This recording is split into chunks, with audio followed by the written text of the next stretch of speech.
আসসালামু আলাইকুম ভিউয়ার্স। জুলাই বিপ্লবের ১ বছর তো হয়ে গেল, কিন্তু এখনো পর্যন্ত আমরা কনফিউজড যে জুলাই বিপ্লবের আসল মাস্টারমাইন্ড কে। এই কনফিউশন কিন্তু এখনো আমাদের কাটে নাই। এই কনফিউশন দূর করার জন্য আপনাকে এই ভিডিওটা দেখতে হবে। জুলাই বিপ্লবের আসল মাস্টারমাইন্ড হচ্ছে, প্রধান মাস্টারমাইন্ড আমার মতে হচ্ছে একজন, আর দুইজন আছে অ্যাসিস্ট্যান্ট মাস্টারমাইন্ড। আগে অ্যাসিস্ট্যান্ট মাস্টারমাইন্ডের কথা বলবো। আচ্ছা, অ্যাসিস্ট্যান্ট মাস্টারমাইন্ড দুজনের কথা বলি। অ্যাসিস্ট্যান্ট মাস্টারমাইন্ড প্রথম হচ্ছে শেখ হাসিনা। শেখ হাসিনা যদি সেই বাংলাদেশের সকল স্টুডেন্টদেরকে যদি রাজাকার না বলে সম্বোধন করতো, তাহলে কিন্তু এই আন্দোলনটা এত বড় হইতো না। এবং উনি ২০১৮ সালে একবার কোটা আন্দোলন হয়েছিল, আপনারা জানেন। সেই সময় কিন্তু আন্দোলনের তীব্রতায় উনি সংসদে দাঁড়িয়ে ঘোষণা করতে বাধ্য হয়েছিলেন যে আজ থেকে আর কোটা থাকবে না। কিন্তু সেই ২০১৮ সালের ইতিহাস থেকে উনি শিক্ষা নেন নাই।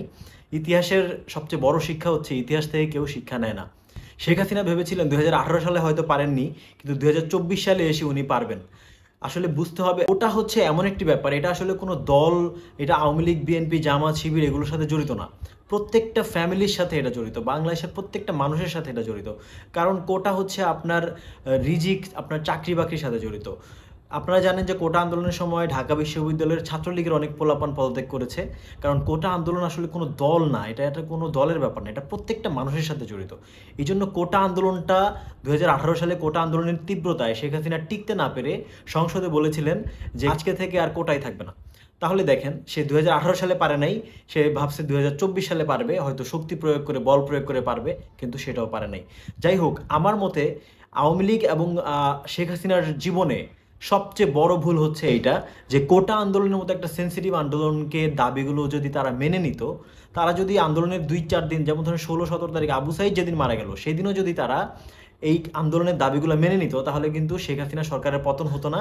যাই হোক, তো আমি বলবো যে অ্যাসিস্ট্যান্ট মাস্টারমাইন্ড হিসেবে শেখ হাসিনা ১ নম্বর। ২ নম্বর অ্যাসিস্ট্যান্ট মাস্টারমাইন্ড হচ্ছে পুলিশ। পুলিশ যেভাবে নির্মমভাবে ছাত্রদেরকে হত্যা করেছে গুলি করে, এইগুলো দেখে মানুষ কিন্তু আর ঘরে বসে থাকতে পারে না। মানে পুলিশের নির্মমতা দেখে, পুলিশের ব্রুটালিটি দেখে মানুষ কিন্তু আর ঘরে থাকতে পারে নাই।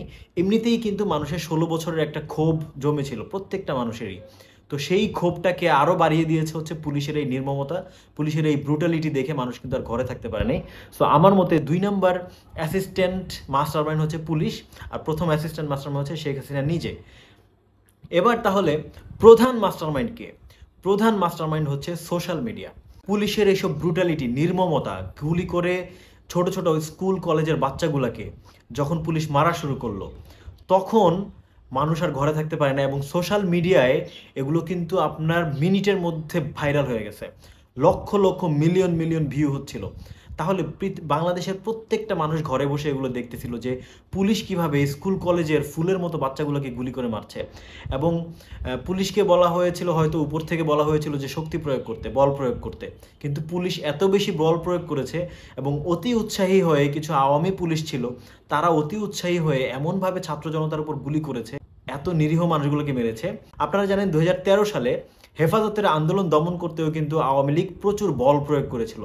পুলিশ, র্যাব, বিজিবি দিয়ে প্রচুর বল প্রয়োগ করেছিল, কিন্তু সেটা ছিল রাতের আধারে, কোনো ধরনের ভিডিও ধারণ করা সম্ভব হয় নাই।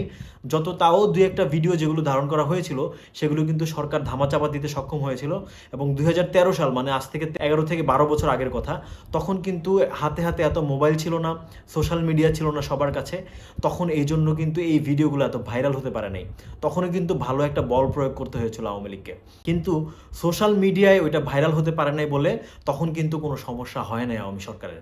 কিন্তু ২০২৪ সালে এসে পুলিশের এই নির্মমতা যখন সোশ্যাল মিডিয়ায় ভাইরাল হয়ে গেছে, তখন আর কারো বুঝতে বাকি ছিল না যে এই সরকার আর বেশি দিন নাই।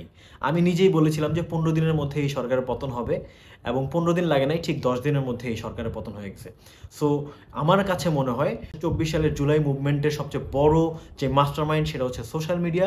এবং বাংলাদেশের সামনে যখন নির্বাচন হবে এবং আরও বড় বড় যখন আন্দোলন হবে, প্রত্যেকটা বড় বড় ইভেন্টের, নির্বাচন বলেন আর আন্দোলন বলেন, প্রত্যেকটা ইভেন্টের মাস্টারমাইন্ড থাকবে এবং মূল অনুঘটক হচ্ছে সোশ্যাল মিডিয়া।